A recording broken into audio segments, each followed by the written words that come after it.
and said that ABC was very interested in exploring who we are now and where we are in America, and doing it through the lens of crime and outsized events. And I think it's very important to make that distinction, because looking at this show, people may say, oh, this is what you wanted to follow up 12 Years a Slave with.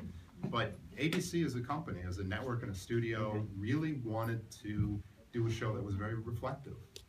And I went away and I thought about it, and I thought the way to tell this story, in my opinion, and what I thought would be very interesting to an audience, is if we were going to go down this road, not tell the story through the lens of the police or the prosecutors or the judicial system, but about families, the families of the victims and the families of the accused, and what it would be like to be on the side of one of the worst phone calls that you could ever get, that a loved one was either the victim of a crime or had been accused of being the perpetrator of a violent crime. And it really started with that, what it would be like to get that phone call, and as you can see in the opening moments of that first episode, that's where we start, with Tim's character of Russ.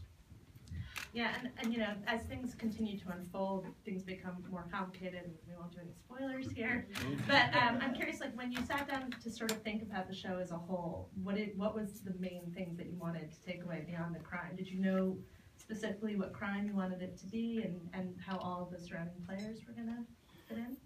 One of the things that was early on that Michael and I talked about, and we were coming at that time, you know, it was just past the Trayvon Martin trial, and there were obviously emotions that I felt and things that we talked about that were very raw, but we didn't want to just exploit what was going on in the now, and try to open it up a little bit, and open it up in terms of perspectives and multiplayers. And one of the things that had really impacted me, I went to school here at NYU years and years ago, and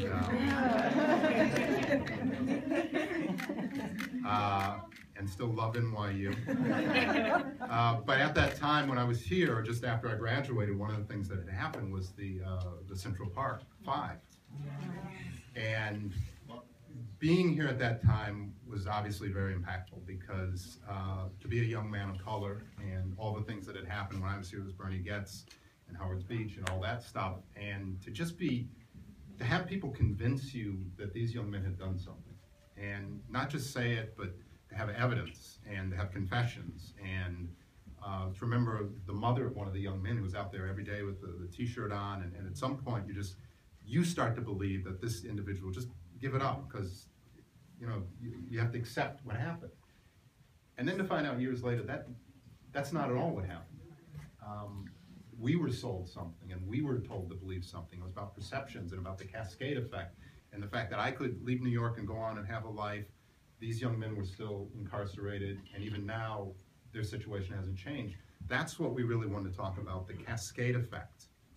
And that hopefully no one here has ever visited with anything like this, but we could turn the page. But for Tim playing a guy like Russ, you can't turn the page. You can't look at the next headline. You can't move on. It's something that he has to stay with day in and day out for months and months and months, because that's the way the judicial system works. And you know, all the characters have these sort of complicated backstories. Was it important to you that the characters of Russ and of Barb, like, did you have that all sort of mapped out on how you wanted the parents to be on both sides?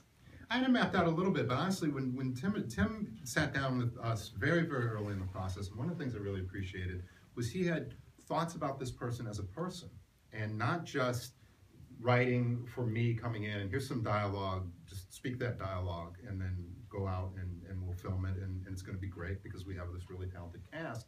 But beyond that, there's a sense that there's a life with them outside of the scenes that are actually playing. And one of the things I really appreciated with Tim is just there were these little ideas, and I mean really like thoughts, as if you were spending your day, and if you actually thought about it, if you keep a journal, and just the little ideas that go through your mind. Tim walked in with just these little thoughts, and they were almost, and I don't want to oversell it, but they were almost like, but honestly, they were like poetry. They were like just little lines, little like haiku of a man's life. And before I even started it, and that's one of the things I thought was very, very interesting in a departure. So I hope and believe that I came in with very specific ideas, but what I appreciate about what all the actors brought to it was they brought a sense of character, and not just playing caricatures. Right. And